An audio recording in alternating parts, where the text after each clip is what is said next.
السلام علیکم ورحمۃ اللہ وبرکاتہ۔ الحمد للہ رب العالمین والصلاة والسلام علی رسولہ الکریم وعلی آلہ وصحبہ ومن سار علی نہجہ الی یوم الدین وسلم تسلیما کثیرا، اما بعد۔ ہم نے سورۃ توبہ کا سابقہ درس آیت نمبر 5 سے یا آیت نمبر 4 سے شروع کیا تھا۔ ان آیات کو دہراتے ہیں۔ اعوذ باللہ من الشیطان الرجیم، الا الذین عاہدتم من المشرکین ثم لم ينقصوکم شیئا، سوائے جن مشرکوں سے تم نے عہد کیا ہو اور انہیں اپنے عہد میں کوئی تم سے کمی نہ کی ہو، یعنی اپنے عہدوں کو پورا کیا ہو۔ وَلَمْ يُظَاهِرُوا عَلَيْكُمْ أَحَدًا، اور تمہارے خلاف کسی کی مدد نہ کی ہو۔ فَأَتِمُّوا إِلَيْهِمْ عَهْدَهُمْ إِلَى مُدَّتِهِمْ، تو پورا کرو ان کے ساتھ ان کے عہد کو ان کی مدت تک یہ مقرر ہوئی ہے۔ ان اللہ یحب المتقین، بے شک اللہ تعالیٰ محبت کرتا ہے متقی پرہیزگاروں سے۔ جس میں بیان ہوا تھا کہ اگرچہ کچھ مشرکین یا اکثر و بیشتر مشرکین عہد شکنی کرنے والے تھے اور ہوتے ہیں، لیکن کچھ وہ بھی ہیں کہ جو اپنے عہدوں کا پاس کرتے ہیں، ان کی پابندی کرتے ہیں۔ تو اللہ تعالیٰ نے ایسے مشرکوں کے حوالے سے حکم دیا کہ اگر وہ عہد کو پورا کرتے ہیں، پابندی کرتے ہیں، تو تم بھی پھر ان کے ساتھ عہدوں کو پورا کرو۔ جو ان کے ساتھ جو مدت طے ہوئی ہے اس مدت تک ان کو پورا کرو۔ اور کافروں کے ساتھ بھی، دشمن کے ساتھ بھی عہد کی پابندی کرنا، اللہ نے اس کو تقوی میں شمار کیا ہے کہ بھی تقوی ہے، یہ بھی متقین کی صفات میں سے ہے۔ جس سے معلوم ہوا کہ تقوی جو ہے یا دین اور اللہ کی اطاعت، وہ صرف کسی خاص عبادت کے حکم کے اندر نہیں ہے، بلکہ وہ زندگی کے ہر شعبے میں ہے، ہر معاملے میں ہے، حتیٰ کہ دشمن اور کافر کے ساتھ بھی معاملات میں اللہ کے حکموں کی پابندی کرنا، یہ بھی عین تقوی ہے۔ فرمایا فَإِذَا انْسَلَخَ الْأَشْهُرُ الْحُرُمُ، پس جب حرمت کے مہینے نکل جائیں، ختم ہو جائیں، اور حرمت کے مہینوں سے مراد وہ 4 مہینے کہ جو کافروں کے لیے دیے گئے تھے، مشرکوں کے لیے دیے گئے تھے، کہ 4 مہینے تک ان کو سوچ و فکر کرنے کا جو موقع دیا جانا، نہ کہ حرمت کے معروف اور معلوم شدہ جو 4 مہینے کہ جو رجب، ذوالقعدہ، ذوالحجہ اور محرم ہیں، بلکہ اس سے مراد وہ 4 مہینے ہیں کہ جو کافروں کو مہلت کے دیے گئے تھے۔ اور ان کو حرم اس لیے کہا گیا کیونکہ اس میں ان سے کافروں سے قتال کرنا، جنگ کرنا منع کیا گیا تھا۔ فَاقْتُلُوا الْمُشْرِكِينَ حَيْثُ وَجَدتُّمُوهُمْ، تب جب یہ 4 مہینے ختم ہو جائیں جو ان کے لیے مہلت کے دیے گئے ہیں، تو اس کے بعد پھر کافروں کو قتل کرو، مشرکوں کو قتل کرو جہاں کہیں تم ان کو پاتے ہو۔ وَخُذُوهُمْ، ان کو پکڑو، ان کو گرفتار کرو، قید کرو۔ وَاحْصُرُوهُمْ، اور ان کا گھراؤ کرو ہر لحاظ سے۔ وَقْعُدُوا لَهُمْ كُلَّ مَرْصَدٍ، اور ان کے لیے بیٹھو ہر گات میں، یعنی ہر لحاظ سے ان کے پکڑو، ان کو مارو، اور کسی طریقے سے بھی ان کو اللہ کے زمین پر دنگے فساد، کفر و شرک پھیلاتے ہوئے نہ چھوڑو۔ فَإِن تَابُوا وَأَقَامُوا الصَّلَاةَ وَآتَوُا الزَّكَاةَ فَخَلُّوا سَبِيلَهُمْ، پس اگر وہ توبہ کر کے نمازیں قائم کرتے، زکوٰۃ دیتے ہیں، تو پھر جو ہے ان کا رستہ چھوڑ دو، یعنی ان سے کوئی قتل و قتال نہ کرو، ان کے ساتھ مقابلہ بازی نہ کرو۔ ان اللہ غفور الرحیم، بے شک اللہ تعالیٰ بڑا بخشنے والا مہربان ہے۔ وَإِنْ أَحَدٌ مِّنَ الْمُشْرِكِينَ اسْتَجَارَكَ، اور اگر مشرکوں میں سے کوئی شخص جو ہے وہ آپ سے پناہ طلب کرتا ہے، فَأَجِرْهُ، تو اسے پناہ دو، حَتَّى يَسْمَعَ كَلَامَ اللَّهِ، یہاں تک کہ وہ اللہ کا کلام یعنی قرآن کریم اور اللہ کے دین کو سنے۔ ثُمَّ أَبْلِغْهُ مَأْمَنَهُ، پھر اس کو اس کی امن کی جگہ پہنچا دو، یعنی اس کو اللہ کا دین سنا کر اس کو ان کے ایسی جگہ پہنچا دو جہاں پر اس کے لیے کوئی خطرہ نہ ہو۔ ذَلِكَ بِأَنَّهُمْ قَوْمٌ لَا يَعْلَمُونَ، یہ اس لیے کیونکہ وہ ایسے لوگ ہیں کہ جو علم نہیں رکھتے۔ جس میں بیان ہوا تھا کہ مشرک اگر کوئی پناہ طلب کرے تو اس کو پناہ دی جا سکتی ہے اور دینا چاہیے، لیکن پناہ دینے کا مقصد جو ہے وہ کیا ہو کہ اس کو اللہ کا دین سکھانا، بتانا، تاکہ وہ دین کو قریب سے دیکھ سکے، اسلام کو پہچان سکے، اور تاکہ وہ اسلام قبول کرنے پر آمادہ ہو جائے۔ اور اس دوران اس کے ساتھ کوئی ظلم زیادتی کرنا، اس پر ہاتھ اٹھانا، اس کی اجازت نہیں ہے۔ اور جب وہ پناہ کی مدت ختم ہو جائے، اس کے بعد اس کو ایسی جگہ پر پہنچا دو جہاں اس کے لیے کوئی خطرہ خوف نہ ہو۔ اور اس کے بعد تمہاری پناہ کا اس کے ساتھ عہد ختم ہو گیا، اور پھر اس کے ساتھ اگر لڑائی جنگ ہوتی ہے تو تم اس کا مقابلہ اس کے ساتھ ایسا کر سکتے ہو۔ اس کے بعد کی آیات لیتے ہیں۔ اعوذ باللہ من الشیطان الرجیم کیف یکون للمشرکین عہد عند اللہ وعند رسولہ الا الذین عاہدتم عند المسجد الحرام فما استقاموا لکم فاستقیموا لہم ان اللہ یحب المتقین كيف وإن يظهروا عليكم لا يرقبوا فيكم إلا ولا ذمة يرضونكم بأفواههم وتأبى قلوبهم وأكثرهم فاسقون اشتروا بآيات الله ثمنا قليلا فصدوا عن سبيله إنهم ساء ما كانوا يعملون لا يرقبون في مؤمن إلا ولا ذمة وأولئك هم المعتدون فإن تابوا وأقاموا الصلاة وآتوا الزكاة فإخوانكم في الدين ونفصل الآيات لقوم يعلمون کیف یکون للمشرکین عہد عند اللہ وعند رسولہ، کیسے مشرکوں کا عہد ہو سکتا ہے اللہ کے ہاں اس کے رسول کے ہاں؟ الا الذین عاہدتم من المشرکین، الا الذین عاہدتم عند المسجد الحرام، الا الذین سوائے ان لوگوں کے عاہدتم کہ جن سے تم نے عہد معاہدہ کیا ہو، عند المسجد الحرام مسجد حرام کے پاس، فما استقاموا لکم فاستقیموا لہم، فما استقاموا لکم بس جب تک وہ تمہارے لیے قائم ہیں، یعنی اپنے عہد پر پورے ہیں، فاستقیموا لہم تو تم بھی ان کے لیے قائم رہو، یعنی ان کے عہد پر قائم رہو۔ ان اللہ یحب المتقین، بے شک اللہ تعالیٰ محبت کرتا ہے متقی لوگوں سے۔ کیفا کیسے، ان کا عہد کیسے ہو سکتا ہے؟ وَإِن يَظْهَرُوا عَلَيْكُمْ، اور جب کبھی بھی ان کو تمہارے اوپر چڑھائی کا موقع ملتا ہے، لا يرقبوا فیکم الا ولا ذمہ، تو نہیں وہ تم میں خیال رکھتے، لحاظ رکھتے کسی علن، کسی رشتہ داری کا، ولا ذمتن اور نہ کسی عہد کا، یرضونکم بافواہہم، وہ تمہیں خوش کرتے ہیں اپنے منہوں سے، وتأبى قلوبہم، جبکہ ان کے دل اس بات کو نہیں مانتے، یعنی دل میں دشمن ہوتے ہیں، واکثرہم فاسقون، اور اکثر یہ نافرمان ہیں۔ اشتروا بآیات اللہ ثمنا قلیلا، انہوں نے خریدا اللہ کی آیتوں کو تھوڑی قیمت کے بدلے میں، فصدوا عن سبیلہ، پس روکا اللہ کی راہ سے، انہم ساء ما كانوا یعملون، بے شک وہ بہت برا ہی جو کو وہ کرتے تھے۔ لا یرقبون فی مؤمن الا ولا ذمہ، نہیں وہ خیال رکھتے کسی مومن کا لحاظ کرتے، نہ کسی رشتہ داری کا، نہ کسی عہد کا، واولئک هم المعتدون، اور اصل زیادتی کرنے والے یہی لوگ ہیں۔ فَإِن تَابُوا وَأَقَامُوا الصَّلَاةَ وَآتَوُا الزَّكَاةَ، پس اگر وہ توبہ طائب ہو جاتے ہیں اور نماز قائم کرتے اور زکوٰۃ دیتے ہیں، فَإِخْوَانُكُمْ فِي الدِّينِ، پس وہ تمہارے بھائی ہیں دین میں، وَنُفَصِّلُ الْآيَاتِ لِقَوْمٍ يَعْلَمُونَ، اور ہم کھول کھول کے بیان کرتے ہیں آیتوں کو اس قوم کے لیے، ایسے لوگوں کے لیے کہ جو جاننے والے ہیں۔ آیت نمبر 7 سے 11 تک کی تلاوت اور ترجمہ پیش کیا گیا ہے۔ فرماتا اللہ تعالیٰ کیف یکون للمشرکین عہد عند اللہ وعند رسولہ، کیسے مشرکوں کا کوئی عہد ہو سکتا ہے، عہد کوئی عہد ہو سکتا ہے اللہ کے ہاں اور اس کے رسول کے ہاں،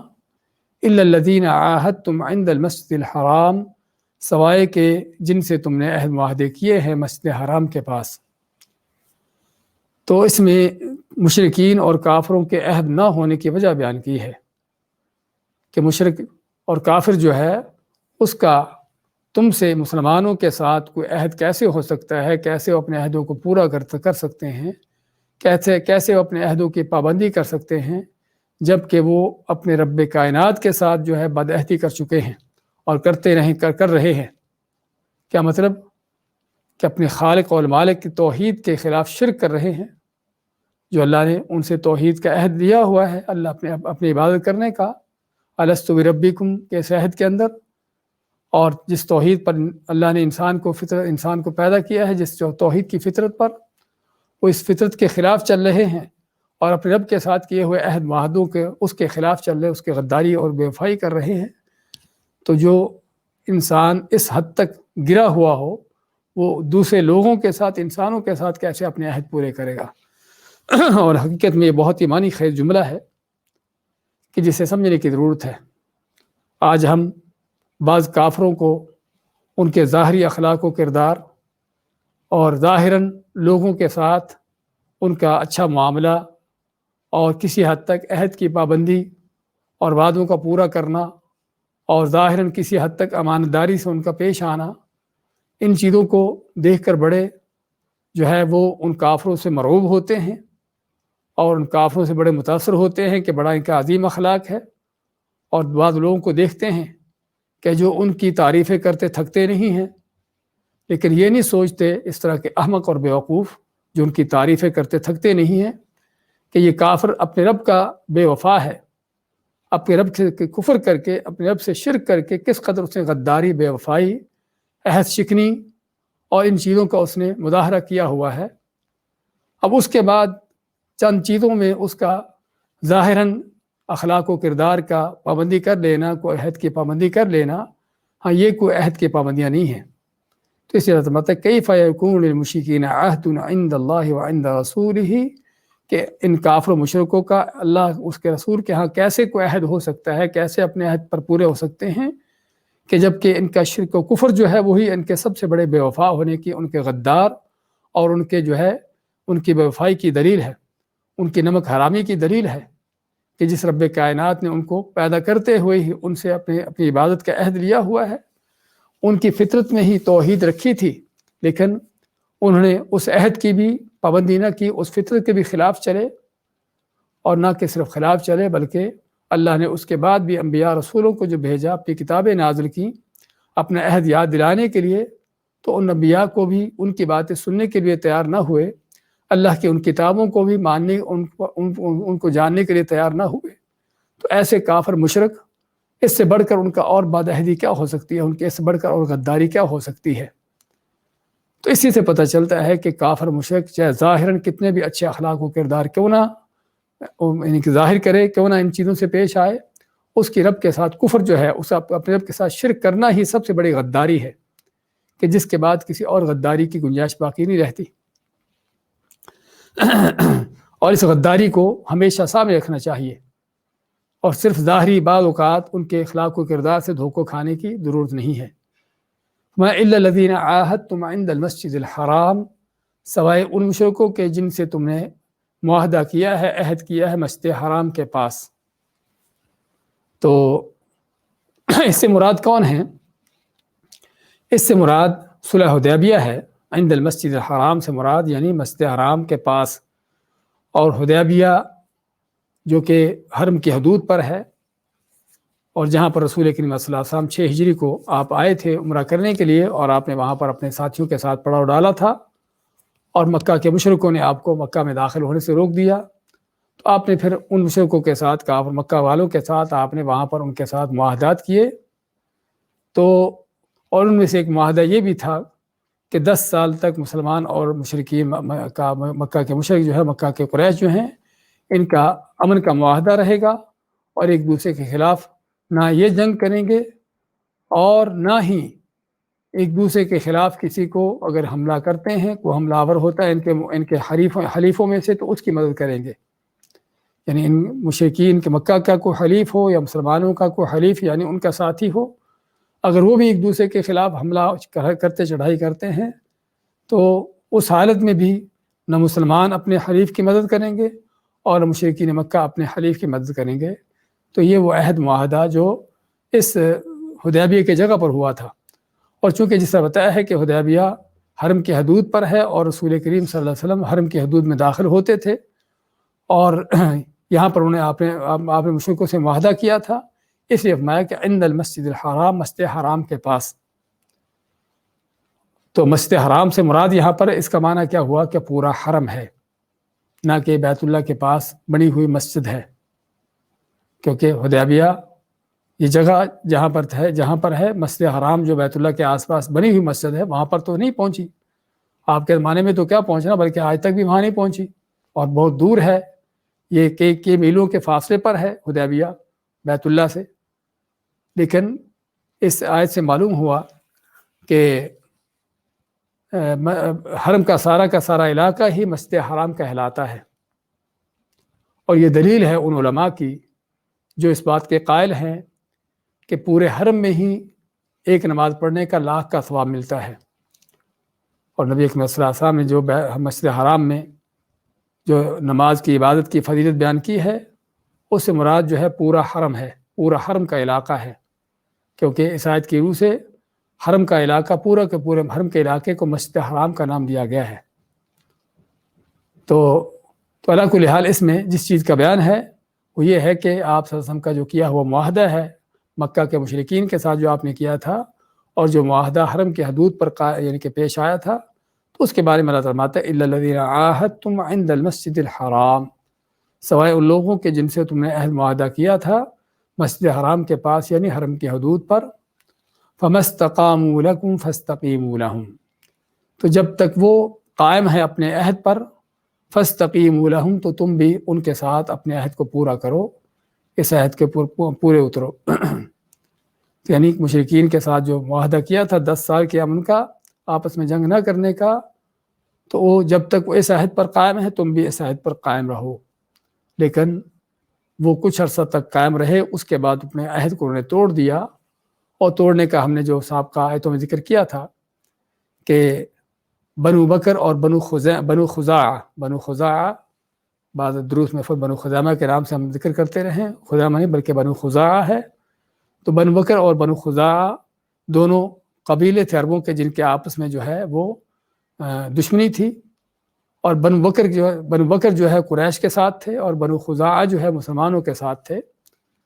تو بنو بکر نے بنو خزاعہ کے اوپر چڑھائی کی، اور پیچھے سے قریش نے بنو بکر جو ان کے ساتھی تھے ان کی مدد کی، اور بنو خزاعہ کا نقصان کر دیا۔ تو بنو خزاعہ کے لوگ رسول اکرم صلی اللہ علیہ وسلم کے پاس آتے ہیں اور آ کر اس ظلم کا بیان کرتے ہیں، تو آپ فرمائے کہ ہم تمہاری مدد کرتے ہیں، اور پھر آپ نے بنو قریش کی اس کارروائی کو جو ہے عہد توڑنے کو مترادف قرار دیا، اور عہد توڑنے کا قرار دیا اس کو، اور جو ہے مکہ والوں کے اوپر چڑھائی کر کے مکہ فتح کیا۔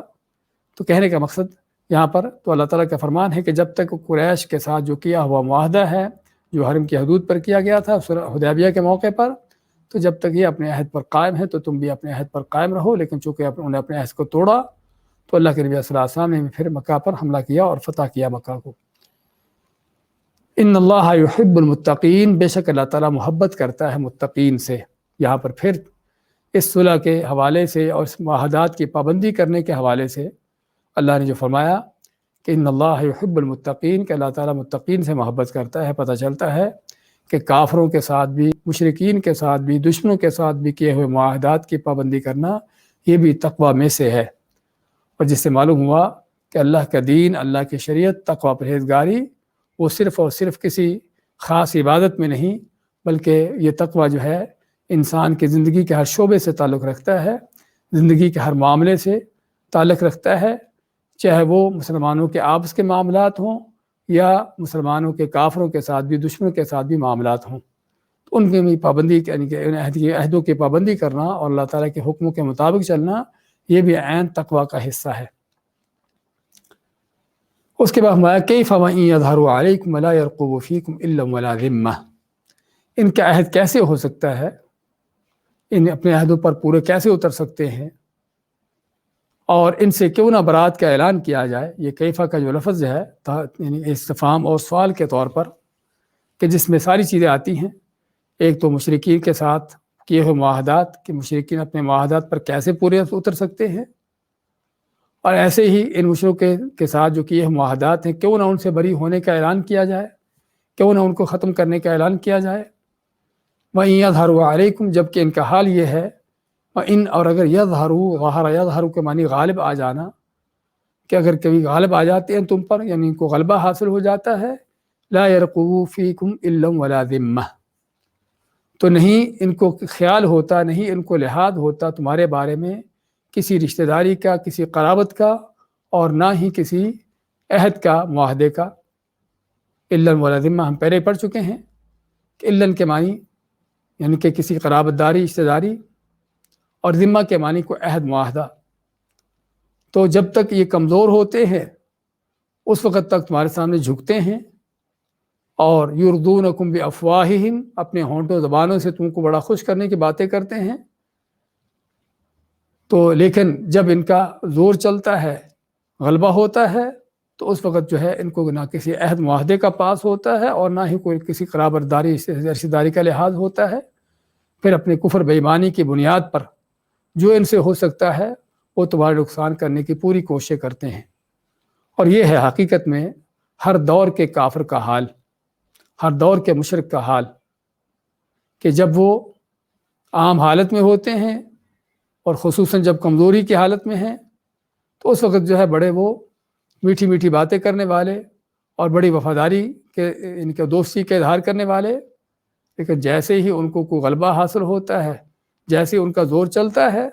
تو اس وقت پھر ان کے کفر بدماشی کا پتہ چلتا ہے کہ وہ کتنے بڑے بدماش ہوتے ہیں، کتنے ان کی کیا ان کا یعنی کہ کیا ان کے کفر کا انداز ہوتا ہے. اور جو قرآن نے اس حقیقت کو بیان کیا ہے، حقیقت میں یہ وہ یعنی کہ حقیقت ہے جو تاریخ اس پر شاہد ہے. ایک نہیں سینکڑوں بلکہ ہزاروں واقعات اس پر دلیلیں ہیں کہ کافر کو، مشرک کو جب بھی موقع ملا ہے، جب بھی اس کو موقع لگا ہے، جب بھی اس کو غلبہ حاصل ہوا ہے، اس نے کس انداز سے اپنی کفر بدماشی کا اظہار کیا ہے. وہ سابقہ تاریخ میں بھی اور موجودہ زمانوں میں بھی ہم جو دیکھتے اور پڑھتے چلے آ رہے ہیں. پاک و ہندوستان کے پارٹیشن میں بھی کہ وہی مسلمان جو سکھوں کے ساتھ، ہندوؤں کے ساتھ نسل در نسل رہتے چلے آ رہے تھے، اور بلکہ بعض اوقات بڑی گہری دوستیاں بھی تھیں، صرف اسلام اور کفر کا یہ صرف نعرہ لگنا تھا، لا الہ الا اللہ کا نعرہ لگنے کی دیر تھی، تو وہی کافر جو ہے اس نے ان مسلمانوں کو کس انداز سے مارا کاٹا، ان کے بچوں کی لاشیں جو ہے نیزوں پر اچھالیں، عورتوں کی عزتوں کو لوٹا، اور خاک اور خون کی کیا وہاں پر آندھی چلتی ہے، اور کس انداز سے جو ہے دنگا فساد ہوتا ہے. اور کچھ سال پہلے ہی بوسنیا وغیرہ میں وہی مسلمان جو نسل در نسل ان عیسائیوں کافروں کے ساتھ رہ رہے تھے، سربیوں کے ساتھ، جب اسلام اور کفر کی بات اٹھی تو ان سربیوں نے، ان کافروں نے ان مسلمانوں کے ساتھ کیا کچھ نہیں کیا، کیا بدماشی کا انداز ہے اور کیا ظلم کیا طریقہ ہے جو انہوں نے نہیں چھوڑا اس وقت. اور ہر دور میں یہی کچھ ہوتا رہتا ہے، اور آج بھی ہم یہی دیکھ رہے ہیں اپنی آنکھوں کے سامنے. تو جس سے معلوم کیا ہوتا ہے کہ کافر حقیقی معنوں میں بدماش ہے. اس لیے اللہ تعالیٰ ماتا اگلی آیت میں چل کر وَأُولَٰئِکَ هُمُ الْمُعْتَدُونَ، اصل بدماش یہی لوگ ہیں. چاہے وہ کسی وقت میں تم سے میٹھی باتیں کر لیتے ہوں، کوئی دوستی وفاداری کے اظہار کر لیتے ہوں، لیکن اصل یہی بدماش ہیں، اور جن کی بدماشیاں ہمیشہ جاری رہتی ہیں. اور خصوصاً جب ان کو کوئی یعنی کہ موقع ملتا ہے کسی طرح کے غلبہ پانے کا، تمہارا کیسے ان سے برات نہ کی جائے اور کیسے ان کے معاہدات یعنی کہ ان کے ساتھ جو ہے ان کے معاہدے ان کے ساتھ جاری رکھے جائیں، جبکہ ان کا حال یہ ہے کہ جب بھی ان کو چڑھائی کا موقع ملتا ہے، جب بھی غلبہ ملتا ہے، لا يرقبوا فیکم الا ولا ذمہ، تو تم میں کسی طرح کا نہ کوئی رشتہ داری کا خیال کرتے ہیں، نہ کسی عہد کا پاس کرتے ہیں. یرضونکم بافواہہم وتأبی قلوبہم، بعض حالات میں جب خاص طور پر کمزور ہوں تو تم کو اپنی زبانوں سے خوش کرتے ہیں، زبانوں سے ایسی باتیں کرتے ہیں جو میٹھی میٹھی باتیں ہوں اور تم کو خوش کرنے والی ہوں، لیکن تأبی قلوبہم، لیکن ان کے دل جو ہیں اس چیز کا انکار کرتے ہیں. کس چیز کا؟ اس دوستی کا، اس وفاداری کا جو زبان سے کہہ رہے ہوتے ہیں، اس میں ان میٹھی باتوں کا زبانوں سے کر رہے ہوتے ہیں، دل اس کے بالکل برخلاف ہوتے ہیں. اور یہ بھی حقیقت جو قرآن کریم میں اللہ نے کئی جگہوں پر بیان کی ہے. سورۃ آل عمران میں ہم پہلے پڑھ چکے ہیں کہ اللہ نے کافروں کی ان دشمنیوں کو، کافروں کے ان بغض کو، اور یعنی اس حسد اور ان چیزوں کا کس یعنی کہ بیان کیا ہے کہ ان کی زبانوں سے جو کچھ ظاہر ہوتا ہے وہ تھوڑا ہے، وما تخفی صدورہم اکبر، اور جو ان کے سینوں میں، دلوں میں چھپا ہوا ہے تمہارے خلاف دشمنی، بغض اور کینہ، وہ اس سے کہیں بڑھ کر ہے. تو اس لیے زبانوں سے اگر میٹھی باتیں کر بھی لیتے ہیں تو دل اس کے برخلاف تمہارے دشمن ہوتے ہیں. وَأَكْثَرُهُمْ فَاسِقُونَ، ہاں وجہ یہی ہے کہ اکثر جو ہے وہ نافرمان ہیں، اللہ کی اطاعت سے، اللہ کے دین سے، اللہ کی حدوں سے نکلے ہوئے. اور فاسقون یہاں پر صرف اللہ کی اطاعت نہیں بلکہ اللہ کی تمام حدوں کو توڑ دینے والے اور کفر یہی کفر کی تعریف ہے، یہی شرک کی تعریف ہے کہ کافر ہوتا ہی وہ ہے کہ جو اللہ کی حدوں کو پھلانگنے والا، توڑنے والا اور ان سے نکلنے والا۔ اشتروا بآیات اللہ ثمنا قلیلا، انہوں نے خریدا اللہ کی آیتوں کے بدلے میں تھوڑی قیمت۔ کیا مطلب؟ کہ اصل تو یہ تھا کہ ایمان لاتے، اللہ کے دین کو مانتے، اللہ کی نازل شدہ آیتوں کو ایمان لاتے، لیکن اس کے بدلے میں انہوں نے دنیا داری کو، اپنے کفر بے ایمانی کو، اپنے شرک اور ان چیزوں کو ترجیح دی۔ تو یہ ہے ان کا اشتروا بآیات اللہ، ان کا اللہ کی آیتوں کو بیچنا، ثمن قلیلا، تھوڑی قیمت کے بدلے میں، اور تھوڑی قیمت سے مراد یعنی دنیا داری کو اور دنیا کے مفادات کو جو ترجیح دینا، اور نہ کہ صرف دنیا کے مفادات کو ترجیح دی، اور نہ کہ صرف خود ایمان نہ لائے، کفر کو اختیار کیا، بلکہ فصدوا عن سبیلہ، بلکہ اللہ کی راہ سے اوروں کو بھی روکا، خود بھی رکے اللہ کے دین سے، اللہ کی راہ سے خود بھی رکے اور دوسروں کو بھی اس سے روکنے کی کام کرتے رہے۔ تو یعنی کہ مزید اللہ تعالیٰ ان کافر و مشرکوں سے عہد معاہدے ختم کرنے کا جو اعلان کرایا ہے، اس کی دلیلیں پیش کرتا ہوا کہ ان لوگوں کا حال یہ ہے کہ پہلی بات تو جب بھی ان کو غلبہ حاصل ہوتا ہے، تمہارے خلاف کوئی بدماشی، گنڈا گردی کرنے سے باز نہیں آتے، جو ان کا ایڑی چوٹی کا زور ہوتا لگاتے ہیں تمہارے خلاف۔ اور پھر یہ بھی کہ اللہ تعالیٰ کے ساتھ بھی جو ان کا معاملہ ہونا چاہیے تھا، اللہ کے دین کو ماننا، آیتوں کو قبول کرنا، ان پر عمل پیرا ہونا، اس کے بجائے بلکہ اللہ کی آیتوں کا انکار، ان کو ٹھکرانا، جھٹلانا، اور بلکہ ان آیتوں کو ماننے والوں کو بھی اس سے روکنا، فصدوا عن سبیل، اللہ کی راہ سے روکنا۔ انہم ساء ما کانوا یعملون، بے شک بہت برا ہے جو یہ لوگ عمل کر رہے ہیں، جو یہ لوگ اس طرح کے کام کر رہے ہیں، اور ان کے کام بہت برے ہیں، اور کوئی شک نہیں کہ کفر شرک سے بڑھ کر کائنات کی کوئی برائی نہیں ہے۔ اللہ کے آیتوں کو جھٹلانے سے بڑھ کر کوئی کائنات کا بڑا جرم نہیں ہے، اور اللہ کی شریعت کو چھوڑ کر بلکہ اس کے شریعت کے مقابلے میں کھڑے ہونے سے بڑھ کر کوئی کائنات کا بڑا جرم نہیں ہے۔ لا يرقبون فی مؤمن الا ولا ذمہ، نہیں وہ لحاظ رکھتے، یرقبون خیال کرنا، لحاظ کرنا، فی مؤمن کسی مومن کے بارے میں بھی، الا نہ کوئی کسی رشتہ داری کا، ولا ذمۃ اور نہ کسی عہد کا، واولئک هم المعتدون،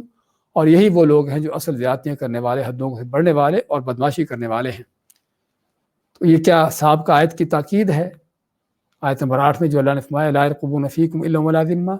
یہاں پر لا يرقبون فی مؤمن الا ولا ذمہ، تو معنی ایک ہی ہے۔ تو کیا وہی اسی کی تاکید ہے؟ اور اس کی تاکید بھی ہو سکتی ہے، اور بعض علماء کے نزدیک سابقہ آیت جو ہے وہ عام مشرکین کے بارے میں تھی، اور یہ آیت جو ہے لا يرقبون فی مؤمن الا ولا ذمہ یہود و نصارہ کے بارے میں ہے، یہودیوں کے بارے میں، کیونکہ وہی لوگ تھے جو اللہ کی آیات کے ماننے کے دعوے دار تھے، ان کے پاس اپنے تورات کا، انجیل کے دعوے دار تھے کہ ہم تورات انجیل کو ماننے والے ہیں جو اللہ کی آیتیں ہیں۔ تو جب اللہ کی آیتوں کی بات آئی تو اس سے معلوم ہوا کہ یہاں پر وہ لوگ مراد ہیں جو اللہ کی آیتوں کو ماننے کے دعوے دار اور اہل کتاب ہیں، اگرچہ ہر کافر مشرک ہی اللہ کی آیتوں کو بیچنے والا ہے، چاہے وہ مکہ کا مشرک قریش میں سے ہو، یا کوئی کسی بھی زمانے کا مشرک ہو، یا کوئی اہل کتاب میں سے، یہود و نصارہ میں سے کوئی اپنے آپ کو اللہ کی آیتوں کے ماننے کا دعوے دار کہلاتا ہو، تو سبھی ہی اللہ کی آیتوں کو بیچنے والے ہیں۔ لا يرقبون فی مؤمن الا ولا ذمہ، نہیں وہ لحاظ رکھتے کسی مومن کا بھی، کسی ان کی رشتہ داری کا، اور نہ ہی کسی عہد کا، واولئک هم المعتدون، اور اصل یہی وہ لوگ ہیں جو حدوں سے بڑھنے والے، زیادتیاں کرنے والے اور بدماشی کرنے والے ہیں۔ جس طرح پہلے ذکر کیا کہ کفر شرک ہی اصل بدماشی ہے، کہ جس سے بڑھ کر کوئی اور بدماشی نہیں ہے، جس سے بڑھ کر کوئی اور دنگا فساد نہیں ہے، جس سے بڑھ کر کوئی اور دہشت گردی کا انداز نہیں ہے، چاہے کافر اپنے آپ کو کتنا بھی پرامن، کتنا بھی با اخلاق اور کتنا بھی اچھے کردار کا کیوں نہ مظاہرہ کر لے، اس کا کفر و شرک ہی سب سے بڑا وہ جرم ہے، بدماشی ہے، کہ جس سے بڑھ کر کوئی اور زیادتی بدماشی نہیں ہو سکتی۔ فَإِن تَابُوا وَأَقَامُوا الصَّلَاةَ وَآتَوُا الزَّكَاةَ فَإِخْوَانُكُمْ فِي الدِّينِ، لیکن اللہ نے ان سارے ظلم و زیادتیوں کے بعد بھی، ان ساری بدماشیوں کے بعد بھی ان کے لیے توبہ کے دروازے پھر بھی کھولے ہوئے ہیں، کہ اگر اب بھی توبہ طائب ہو جاتے ہیں، اپنے کفر و شرک سے باز آ جاتے ہیں، اپنی بدماشیاں، غنڈہ گردیاں چھوڑ دیتے ہیں، اور اقام الصلاۃ، لیکن اس کے لیے دلیل کیا ہے؟ نماز کا قائم کرنا، جس سے پتہ چلا کہ جب تک نماز نہیں ہے اس وقت دین نہیں ہے۔ کوئی آدمی کلمہ پڑھ کے مسلمان ہونے کا اظہار کرتا ہے اور نماز کا وقت ہوا نماز نہیں پڑھی، پتہ چلا کہ یہ اپنے کلمہ پڑھنے میں جھوٹا ہے، دھوکہ باز ہے، تو اگر وہ شخص جو کلمہ پڑھ کے نماز کے وقت میں نماز نہیں پڑھ رہا اس کو دھوکہ باز سمجھا جا سکتا ہے، تو وہ شخص جو پہلے سے مسلمان کہلاتا ہے، کلمے پڑھتا چلا آ رہا ہے اور نماز نہیں پڑھتا، وہ بھی اس سے بڑھ کر دھوکہ باز ہے۔ تو اس لیے جب تک نماز زکوٰۃ نہیں ہے اس وقت تک جو ہے ایمان کی کوئی دلیل نہیں ہے۔ فَإِن تَابُوا وَأَقَامُوا الصَّلَاةَ، پس اگر توبہ طائب ہوتے ہیں، اپنے کفر شرک کو چھوڑ کر مسلمان ہوتے ہیں، ایمان لاتے ہیں اور نماز قائم کرتے ہیں، وَآتَوُا الزَّکاۃَ اور زکوٰۃ دیتے ہیں، فَإِخْوَانُکُم فِی الدِّین، پس پھر وہ تمہارے اپنے دینی بھائی ہیں، تمہارے دینی بھائی ہیں، کہ دین میں پھر جو ایک مسلمان کا حق ہوتا ہے ان کا وہی حق ہے، جو ایک مسلمان کے لیے تحفظ ہوتا ہے ان کا وہی تحفظ ہے،